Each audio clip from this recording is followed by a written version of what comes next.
On this episode of Negative Modifier, we'll be playing the game Deltagreen. Deltagreen is a mature tabletop RPG that tackles various dark and unsettling themes and topics that some listeners may find traumatizing, harmful, or generally uncomfortable. Listener discretion is advised.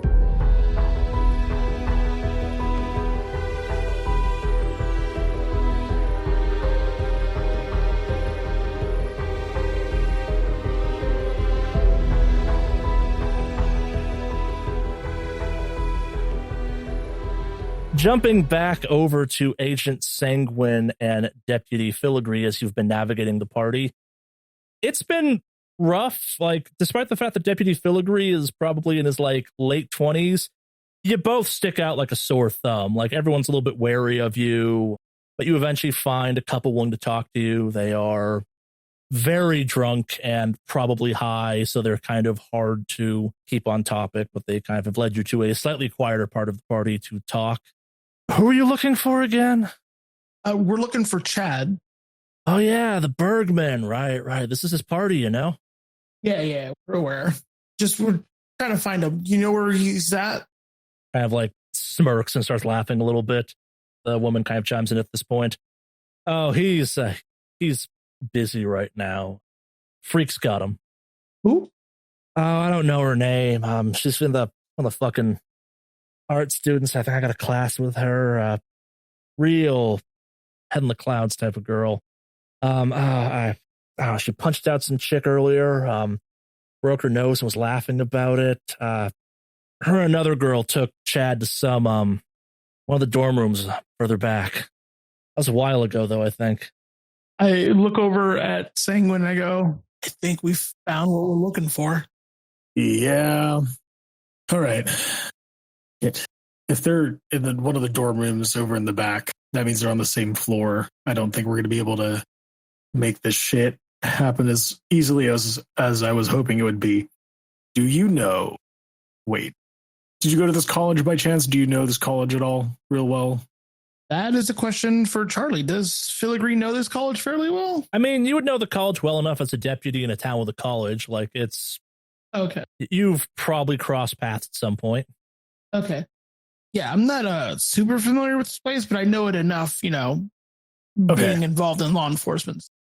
Kind of a Hail Mary, but I was hoping that, I don't know if you've ever been through these dorms or whatever the heck have you. The easiest way to stop a party, or at least kind of get these guys trickling out, I think maybe is to just turn off the power. I was hoping maybe I could just grab a drink and oops, I just spilled water onto the breaker box and yoink, we got a dead floor. You think that'll help disperse? It's worth a shot. I don't know. I would say start maybe in the basement, try to look for a breaker or something if that's the route you want to go. What's your criminology, Deputy Filigree? My criminology is at 10. You want to roll it? I'll give you a plus 20 on it. All right. I will roll that. With a plus 20, you say? Yeah. 73 out of a 10 plus 20 modifier failure. There's something in the back of your brain that you know would work for this, and you know it because it's kind of law enforcement adjacent, but not quite. All right, what's your criminology, Agent Sanguine? Pretty low, but I have a really good forensics. Nah, it's not going to help you in this case. 10% on criminology. I mean, if you want to roll it too, I'm not going to give you the bonus because you're not a cop, but 5% success. I am a little sketchy. Fire alarm. Oh, good one. I realized something. The old tried and true. How far is the closest fire alarm to me? There's probably one within sight of you. Cool. I pull it. Yeah, so the couple you were talking to see this happen, and they're like, hey, man, that's not... And then suddenly just the sirens erupt in loud fire alarms and kind of clear the building, flashing lights. Some of the kind of lights go off to make it more obvious where certain exits are. Emergency lighting kicks on. The music's loud, but the alarms are louder. And a bunch of people start being like, what the fuck? And stuff like that. You hear kind of... It takes a couple minutes, but slowly people start moving and acknowledging the fact the fire alarm is going off. It's slow, definitely, because no one sees the fire, but also, hey, the fire alarm's going off. So, yeah, what do you do at this point? I started looking and then I'm like, wait a minute, I don't even know what Chad looks like. And then I turned back to Sanguine, what now? Chad's the one that's in the room fucking. We checked the dorms. All right. I'm assuming we're still on the 5th floor right now, right? We haven't moved down floors. Okay. So as people are just kind of hurtling out, I'm going to start just checking door by door. Yeah. I've got the other side of the hall. We're making on one end to the other. They did say it was on the other end, right? So we can kind of narrow down the thing. All right. I mean, also lots of dorms typically have people's names on the doors. Oh, well, that works then. Yeah, so give me a search. See how fast you do this. That is a 43% success. And a 46 out of 60 success. All right, so how are you doing this? Like, is this like guns out, walking the hallway? Are you still trying to kind of be incognito? There's still the occasional straggler. Occasionally a dorm room opens and someone in partial dress or in one or two cases, complete undress kind of stumbles out and makes their way towards the nearest exit. Like, how are you going about this? I'm just quickly trying to check rooms. So my gun is still holstered. I don't have anything like out and about right now because I got told to kind of keep it low key and all that. So yeah, I'm just kind of taking advantage of the busy situation and like looking through as many rooms as possible, checking the signs on or, names on the doors and whatnot. So. All right. I'm doing a sweep. I'm helping out kind of students evacuate or just get out pretty easily. Anyone who looks like they're about to not have a fun time outdoors and partial to no dress, I'm going to tell all the people, like, hey, someone get them a blanket. They're not going to have fun out there. All right. Takes a few minutes, but kind of you eventually find yourself down towards the other end of where you were at Chad's door. And give me an alertness.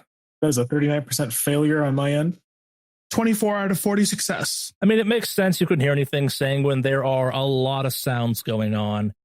Deputy Filigree, you hear ever so faintly muffled protests or kind of like muffled screaming. Upon hearing that and identifying that, I unholster my gun. I look over at Sanguine and go, "This sounds like it's a struggle in here. You better get ready now." And I get ready to basically kick down the door. You want to hold your horses because we are going to wait a couple seconds, a couple minutes until this is primarily clear. I'm not saying that we should wait until the entire floor is covered, but we do not want to pull out a gun in the middle of everyone calmly and safely evacuating. Less we want is everyone who's already down those stairs getting trampled to death. I look at Sanguine and I go, there is somebody struggling in there. And if someone potentially is getting fucking murdered, I'm not going to let that happen. So you better pull your gun out in the next 5 seconds because I'm kicking down this door. We're going to do it swiftly and not make any kind of attention. I'll go with you, but make it subtle. I'm going to stand in front of the door and I'm going to open it by taking a step forward. You're going to slip in real quick and I will follow you afterward. Yes? Fine, let's go. I kind of do like a little bit of a pseudo sneaky move where I like stand in front of the door and I grab the doorknob from behind me and I take a step forward and allowing enough space for Filigree to get in. And once he's in, I kind of calmly follow him and I shut the door after me. Yeah, was the door locked or unlocked, by the way? It was unlocked. So let's see what happens first for you successfully close that door. So you open the door, kind of like, do you throw it open, stealthy about it? What do you do? It's a little stealthy. So the way that I was explaining it, or the way I would like to do it, is that I would imagine that Filigree has positioned himself just kind of close to the opening, ready to kind of pop in. And as I'm standing in front of the doorknob, I kind of twist it with my hands behind my back and I take a step forward. So that way I'm still kind of facing outward and whatnot, trying not to draw attention from any of the kids that are like ambling out. Sure. Because I don't want pull out a gun and like go inside a dorm room and everyone being like, what the fuck just happened? And like cause a scenario or anything else like that. Sure. But once I know that Filigree has cleared the opening, I'm just going to kind of turn around casually and kind of close the door behind me as I follow. All right. So as the door opens up, the scene inside is straight out of a nightmare. Give me a sand check. Both of you. All right. Sand check, you say. 74 out of 60 failure. 84% failure. Neither of you were adapted to violence, correct? No. No, I am not. 1d4 points of sand damage from violence. I rolled 4 points of sand damage. I rolled a 1, so 1 point of sand damage, and I'll go ahead and eat that. All right.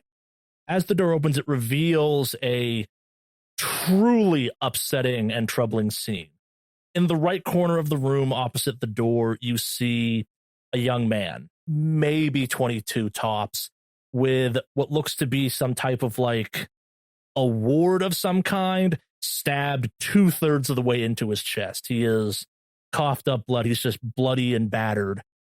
Tied down to the bed with two cackling, almost ghoulish in their glee women is a younger 20-somethings man, the sock shoved in his mouth, screaming. In the hands of one of the women, a woman who kind of has a bit of an artsy vibe to her, is that slug thing you saw back at Skip Mills as it's wiggling about, and she has a hand on the sock, and she's slowly bringing this 4 pincer mouth thing down towards this young man's face as he just kind of screams in terror. What do you do? I unload my clip on the girl on top. All right, let's see a firearms. Let's hope I don't hit anybody I don't want to. And that is a 4% success with the firearms. All right, roll damage, Jed. All right, so the shot kind of rips through her shoulder. Blood is splattered against the wall. She kind of like cackles and moans as this happens and whirls to look at both of you in the doorway. Her compatriot also does the same. The man screams even louder now, despite the sock in his mouth. Deputy Filigree, what do you do? I'm taking a fucking shot as well. All right, which one are you shooting at? I'm going to go ahead and shoot at... I'm just going to go with the same target since just to kind of get it down faster. She was the more threatening one. Yeah. See that firearms. 43 out of 40 failure. Fuck. Shot goes wide. It's a tense situation. All right, so the woman not holding the thing kind of runs across the room at... Which one of you was in front? Technically, I would have been in front. All right. Because I went in first and then Sangun went in behind me afterwards. Yeah, she runs across the room and kind of tackles into you. Oh, damn. Oh, fuck. That's oh, damn. Right? So the good news is it's only an unarmed combat, so she only does 2 points of damage, but she kind of like knocks you like hard kind of into the corner room, and she's on you at this point. Like she is grappled on you, holding you down as best she can. She's not a big woman. She's small. She doesn't have like the upper hand and strength on you probably, but like she's gotten the surprise on you in the drop, and she's trying her hardest to hold you down in some way, shape, or form. Question. I do have reinforced Kevlar vest on, and that, I guess, has a resistance of 4. Does that negate the 2 points of damage? Indeed it does. Perfect. All right, so I take no damage on that then. Yeah, but you're still knocked down. Yeah. I love that you were walking around a college party with a fucking Kevlar vest. Well, I did say I put on a heavy-looking jacket to try to cover it up, just because like I'm not going anywhere without my fucking vest. Oh, and if you hadn't done that, it would have been a problem. Yeah. Okay, so I'm knocked down, and then So the other one, the one holding the snake slug-like thing, kind of grabs the sock in the man's mouth and pulls it out, and in a kind of like almost loving gesture, shoves the head of this slug thing into this man's mouth, and he screams. You kind of slowly see it start to slither down into his throat. Agent Sanguine, what do you do? You have your partner in crime tackled on the ground. You've just seen... Actually, no.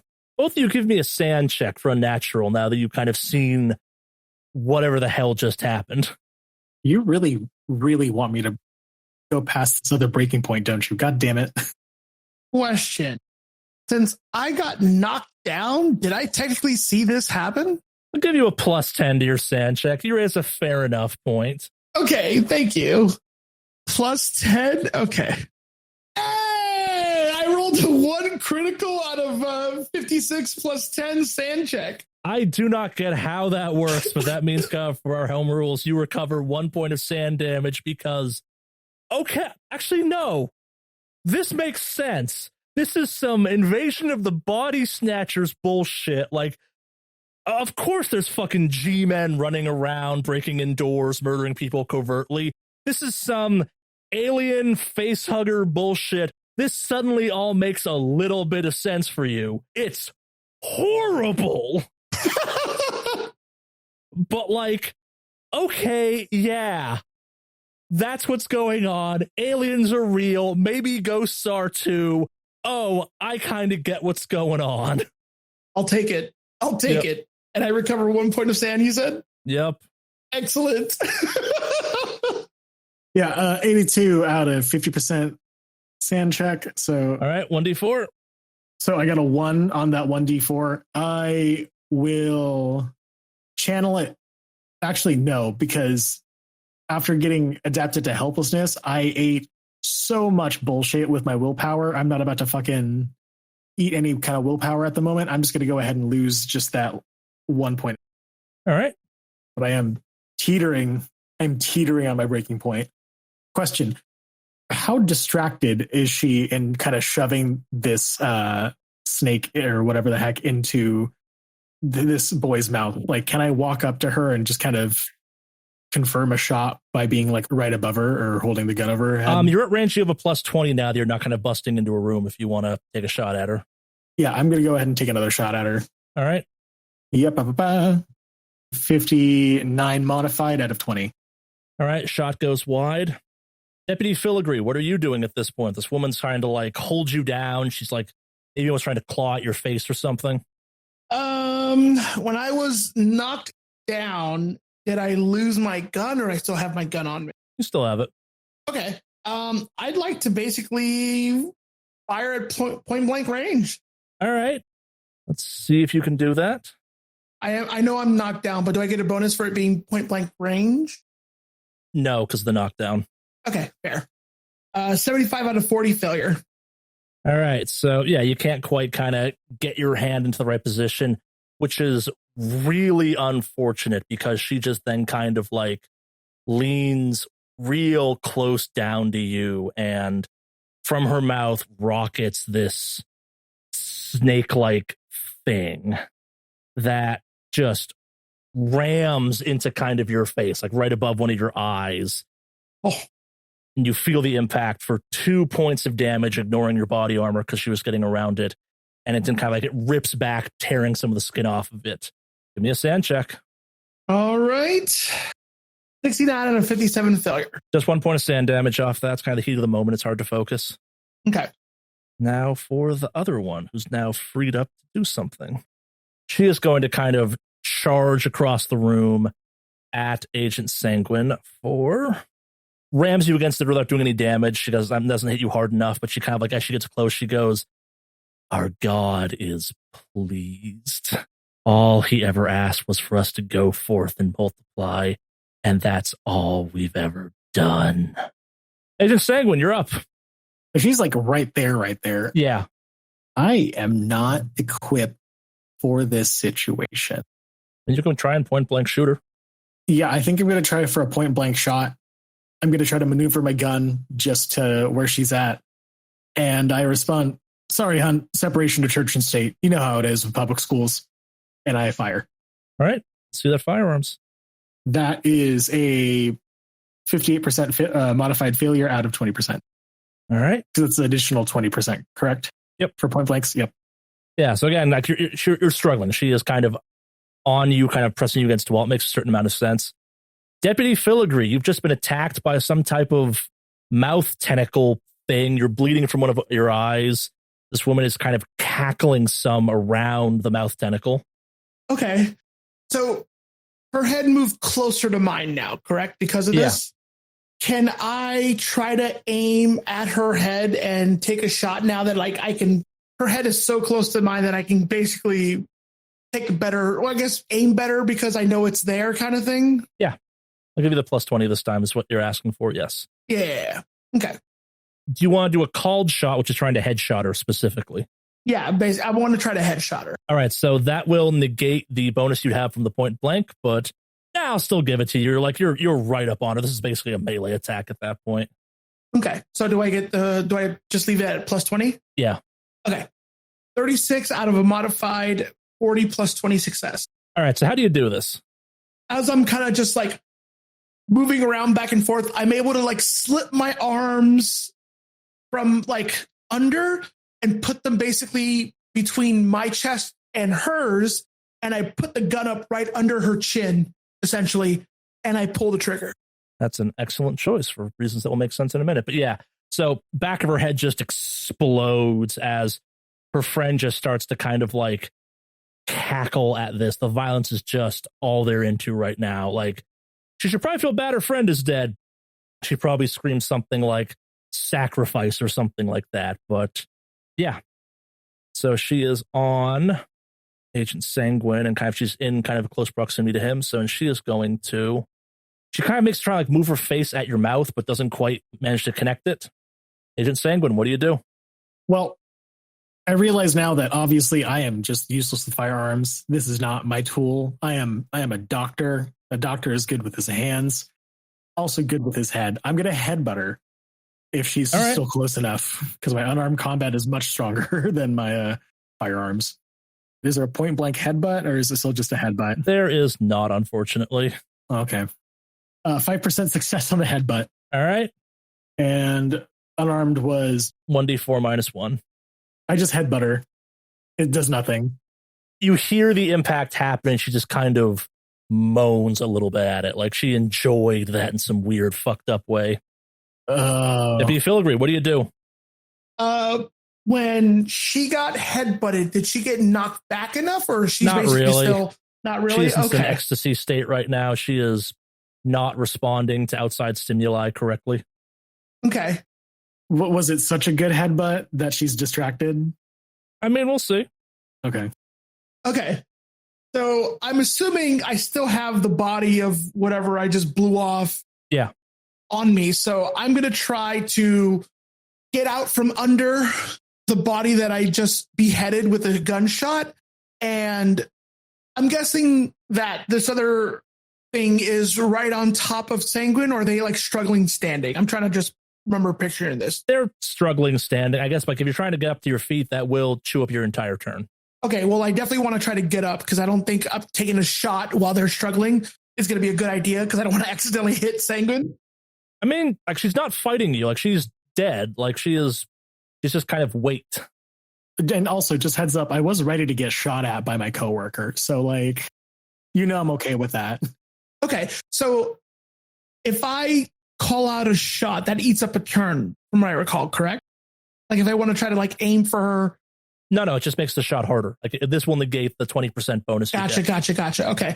Well, if that's the case, then I want to try to just, I guess, phase her. So I'm going to try to shoot center mass just to try to hit something like to like basically stun her, if you will. So yeah, I'm just going to try to take a shot and. Okay, so from a pure mechanical standpoint, unless you're trying to like shoot something out of someone's hand or headshot them or do something really specific, there's not a lot of reason to call a shot, I guess. If you're just trying to shoot her in general, like unless you're trying to skull tap her, that's not worth the negative you'll take. Yeah, I'm not trying to skull tap her. I'm just trying to take a shot more or less to kind of like. You're at close enough range. So yeah, roll firearms at plus 20. Okay. 4 out of a modified 40 plus 20 success. That hits. I rolled a 6. All right, so that bullet kind of rips through her center mass, just kind of explodes her rib cage to the wall opposite of where you were lying on the ground, and she kind of, for a split second, just kind of pauses midair, then falls to the ground as a pile of gore. So after I've taken the shot, I'm like breathing like heavily because I'm obviously covered in blood because I had this thing blow up over me. Oh, no, yeah. The cast-off spray that's now covering kind of like Sanguine's torso is significant. Like it looks like he just caught a water balloon of red paint at minimum and chunks. Gotcha. So look over and my first thing is, are you okay? Did I hit you? No. Thank you. That I was not doing well with that one. Well, this is you're not gonna like this. And I'm just going to go inspect the dude who has the trophy that's like 2/3 stabbed in his abdomen. If he's I recall very correctly. dead, very obviously dead. Oh, he's like super dead. Okay. Yeah. After confirming that he's dead, I'm just going to cock my gun and I'm going to mercy kill the one that's tied down. All right. Before you do that, though, you do notice 4 kind of puncture marks into kind of just the general chest area of the one with the trophy stabbed into it. Oh, damn it. Okay, if there is puncture marks at that point in time, I'm just going to hold up my gun and I'm going to take a couple shots into the abdomen area because that's where they typically bust out of, right? I mean, sort of, yeah. You're just going to shoot into it? Yes, I'm going to shoot into it. All right, so your bullets kind of go through and hit the wall and kind of make a big mess, but like instead of blood, you get a mix of blood and this orange fluid you've seen so many times before. Villigry, just so that you understand, I'm not affected by this. This is, I guess, what you could say family planning. And sorry, kid, I don't think I brought my med kit with me. You all right? And I'm talking to the kid who's tied down. He is unconscious right now. All right. Well, and I kind of cock my gun and plan to do the same to him. Do you do anything, Deputy Filigree? I'm just kind of taking all this in right now, considering I just literally shot to whatever the hell this is, and I'm just like staring at Sanguine and watching them essentially do what they're doing at the moment, like in a little bit of horror. Did you pull the trigger, Sanguine? Damn it. I want to. In Sanguine's head, I want to, just because it's like we're too late. I saw that thing go down that kid's throat, and all I can think about is Snail just dealing with the same thing and how I couldn't save him. I don't really have like my med kit with me, and I don't really think I could do very much help for him, just because what's going to end up happening is that this thing is going to proliferate and continue going on. Because all I can think about is like Star also telling me like, hey, keep an eye on Snail and make sure that like he's not acting crazy or whatever the heck. And thinking about like I could have just prevented him from going down that path. Because even he was like, please just make sure I don't like end up like Skip. But I also have a Hippocratic Oath where I had to do what I had to do, and I checked to make sure that the other kid was like, what's it called, dead before shooting into him and like kind of seeing if I could do preventative measures on that. But like this kid's alive, and that just happened.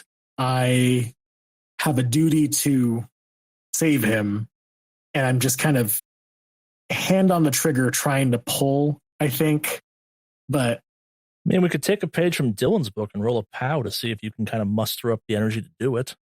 That sounds like a great concept, except I just took a big fat hit to helplessness, and I did just eat a good chunk of my POW. But I feel like that is probably the correct move, and I'm going to leave it up to fate. I'm going to roll a POW to see whether or not I have the strength to fulfill my role as a doctor or succumb and just get something out of the way so I don't have to face the fear of failure. Unfortunately, that is a 56 out of 40% failure, and I pull the trigger. Both you give me a sand check. That is a 55% fumble. Oh, makes sense. 45 out of 56 success. All right, Deputy Filigree, you've seen some stuff, like maybe this is what had to be done kind of thing. Also, it's been a weird fucking day for you. Agent Sanguine, 8 points of sand damage from violence. Oh. As you have just executed a patient very much in need by all measures. Maybe it's what had to happen, maybe it didn't. Maybe you could have saved Snail, maybe you could have saved this kid. But what is this job doing to you that you just chose to solve by all measures, a medical problem this way? That attunes me fully to violence. Yeah, it does. Hell yeah. You ready to lose some more stats, buddy? Agent Star, you are standing within arm's reach of a chainsaw in a high school locker room with a dead monkey snake thing lying kind of bleeding orange on the floor, a man that you went to, quote, look for as part of all this who's been reported missing, and 2 National Guardsmen are trying to enter the room after hearing gunshots. What are you trying to do in this moment?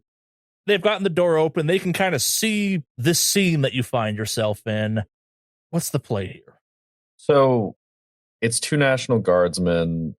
Do I recognize any of them? One of them is the one you talked to earlier that kind of begrudgingly was like, okay, fine. Go do what you have to. So the door is open. Yep. In relation to where the body of this thing is it visible to them? Is it like off to the side? What's the situation? I mean, it's visible, like you didn't like throw it in a locker or something or shove it under like a bathroom stall or something. At the same time, I'm not sure when you bust into a room after hearing gunshots, you immediately look for the monkey creature thing. But at the same time, it's only probably a matter of time until they notice it, if they haven't already. Star looks to the old man and says, we need to get him out of here, and like helps the guy up. All right, so is the goal to kind of like distract him from this? Like, is the she's trying to pull all the attention you can kind of situation? Yes. All right. So how are you doing this? Just trying to kind of... I think like I'm going to grab the guy up. Not like, I mean, it's rough because I'm moving quickly, but like I want to be moving fast. Like I'm on a mission to do something. Yeah. I get that. Give me an athletics or a stealth to kind of see how well you misdirect with this. A 65 out of an 87 athletic success. Yeah, so you're doing a pretty good job of kind of pulling focus. You're moving around the room, like, yeah, you kind of lift the guy up, you kind of shove him at him a little bit. Like, it's very much a show of kind of, yeah, it's distracting. It's hard to kind of focus on stuff in the room. That deals with one of the guardsmen who kind of helps the guy limp out into the hallway, leaving the one you dealt with upstairs initially when you came in, kind of looking at you. He's looking at me. Have I noticed that he's noticed the body, or has he noticed the body? I'm saying like maybe like 10 seconds have passed and you've been pretty damn distracting this entire time. All right, walk with me. Let's talk. I say like going to go out of the room. Yeah, give me a unarmed combat on that. 31 out of 83 success. Hey, you successfully kind of steer him around kind of as quickly as you can away from looking into the room and out into the hallway, kind of like, you know what I'm talking about, that kind of like forceful, you're coming with me. All right, so you're out in the dark hallway. You see kind of the other guardsman helping the guy you found down there off in the distance. What do you do? How long was the incubation period if someone was infected with snail? Like, how long did it take for him to spiral? Not long. Yeah, that's what I'm worried about. All right, the situation's stabilizing. I need to talk to him. I need you guys to go secure the perimeter. Secure the perimeter from what? Look, I'll explain more once the situation's resolved. Maybe you'd better start explaining some things now. This is getting a little bit ridiculous. We heard fucking gunshots. Listen, I will give you an explanation, but I need to move right now, and I need to talk to him. I need to see what he's seen. Who, the man you found? Yes. Can you give me anything more to go on that? I can tell you that if you cooperate, I can get people back in here getting warm as soon as possible. Can we turn back on the generators? In about 5 minutes, yeah. I'm going to hold you to that. Kind of gestures with his head. Follow him. He's taking him to medical, probably. That'd be the smart place to go. I'm going to go tell the team they can fire up the generators again. Right. What was your name again? I'm not talking to the National Guard, but the man. All right, William, you're with me. Kind of, he's looking a little frail right now. Like the guard's definitely having to kind of carry him a little bit as he's moving him. I just want to see my family, sir. Yeah, don't worry. We'll get you there, but we got to get you checked out first. Come on. The guardsman looks at you confused. Do you need my help, or can I go? No, you go with him. I go with your boss. I got this guy. All right, and kind of follows the other guy out. William looks at you. So we go into medical now, or? Yeah, but first, come with me. We're going to go back into the bathroom. Okay. I mean, this guy has already seen the thing, so Star's going to take his jacket off and roll the dead thing in his jacket. probably a little big for that, but you can try and cover it some at least. Yeah, I want it to be less visible. And this is a locker room, right? Yeah. I am going to go look for, see if there's a locker that just happens to be open in here. I mean, yeah, probably most of the lockers are unlocked. Yeah, and what are you trying to find? I want to find one that's like unlocked that someone might have left like the padlock on still. Okay, give me a search. 24 out of 34% success. Yeah, after a few lockers, you find one's got a kind of open padlock on it. Great. I'm going to stuff the jacket with the thing in it, and then I'm going to close it and lock it. Yes, this entire time, Williams is kind of watching you, kind of like a little bit confused. Give me a human int. My famously high score, 26% out of a 16 fail. There's something else going on, but you can't quite put your finger on it. All right. Come with me, and I will grab the chainsaw. I'm going to lead him out of the school, but I want to go out and loop around to the vehicle. Yeah, so as you get back out in the hallway, you hear the sound of some National Guardsmen kind of coming your way. It's the deeper voice one from earlier and kind of two other people with him. They're kind of talking about, they're just kind of talking, so they're coming in your general direction. Can I just like turn and go up a level on the school or down another hall? Yeah. Just kind of trying to get away from them? Yeah. Yeah, give me an athletics. 43 out of an 87% success. So are you dragging kind of this guy along with you? Like, what are you doing with him? I'm like pushing him in front of me. I know the last one we ran into, like, can attack. So like I'm pushing him ahead of me. So if he turns to fight me, I'll be aware of it. Sure. Yeah. So as you're kind of going up some stairs to get away from the voices, he trips and falls and kind of like rolls down the stairs away from you. Can I grab him as he's rolling down? Yeah, give me a dexterity, see if you can grab him. 8% out of a 70% success. Yeah, you kind of catch him mid-fall and stop him from falling all the way down. He kind of like looks at you. He's like, I'm sorry about that. He's not feeling all that good all of a sudden, kind of like gets to his feet again. Can we just go to medical or something so I can see my family? Yeah, we're on our way. Do I see like anything moving around, like on his neck or anything like that? No? No. I want to still lead him out of the building. As you're kind of walking him through, give me an alertness. 74 out of an 85% success. You hear distantly, probably from people walking around the building, just trying to do security or something, that a couple people are asking about why, hey, that guy in the locker room, why isn't he showing up at medical yet? Thought the FEMA guy had him. Like, people are actively talking about kind of this guy not being there.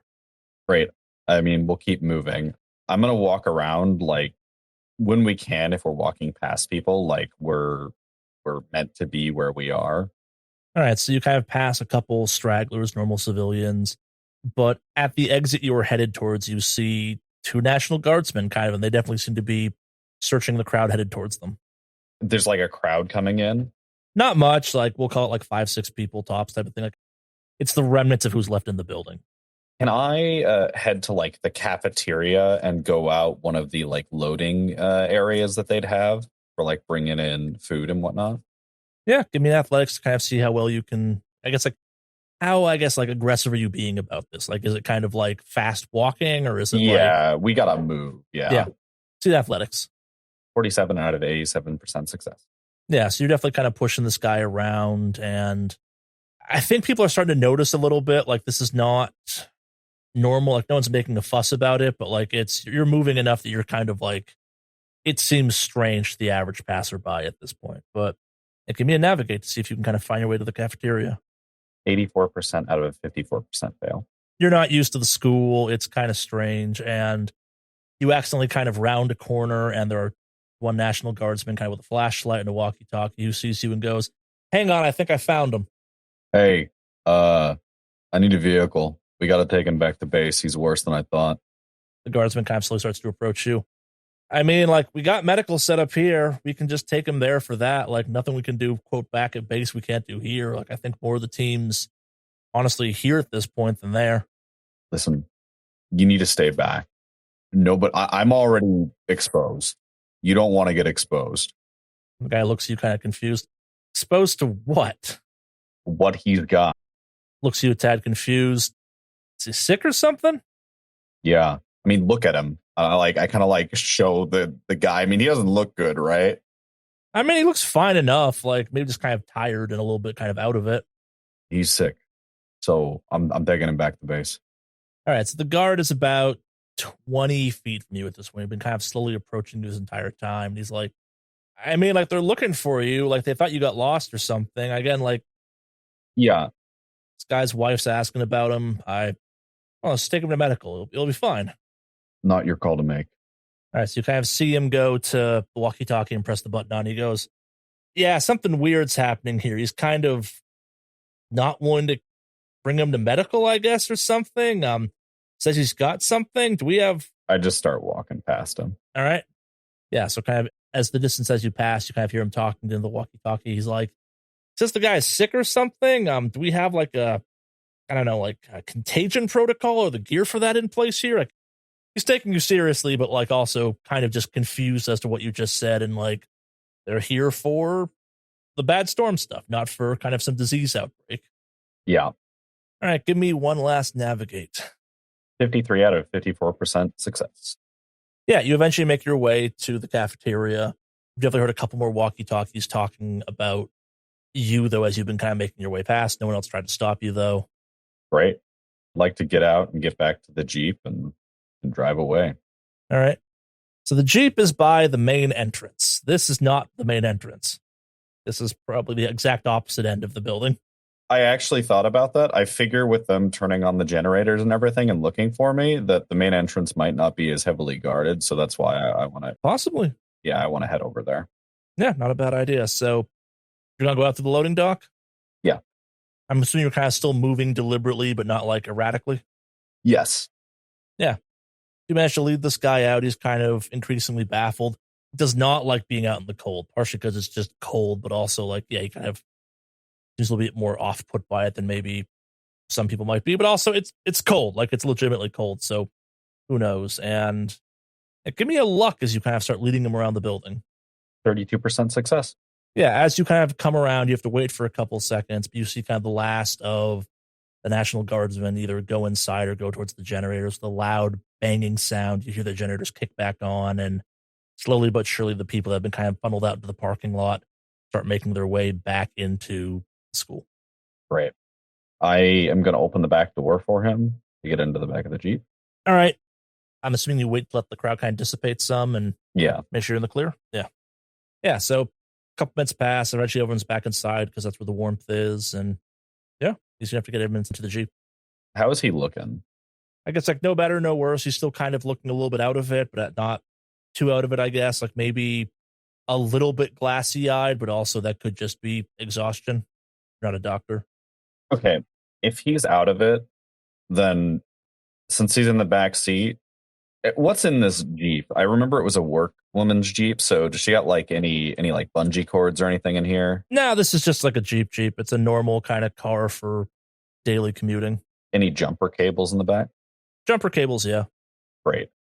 I'm going to tie his hands up and like tie them to, I guess, the back of the passenger headrest or something.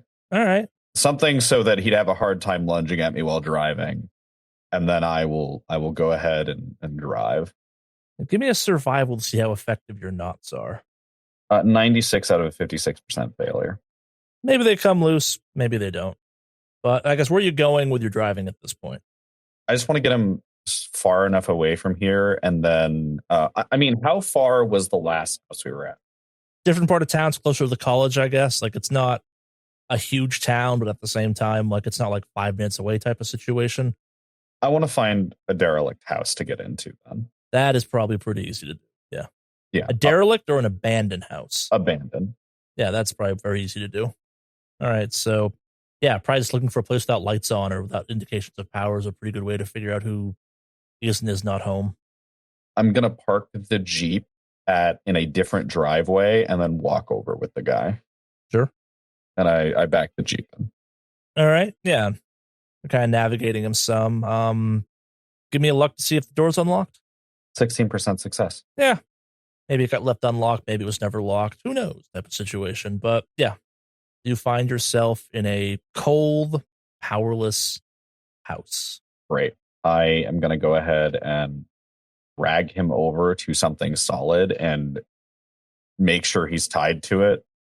I mean, I'm going to make sure he's pretty well tied, like his feet are tied together, his hands are tied to something, and I'm going to just sit there with him a decent way away and watch.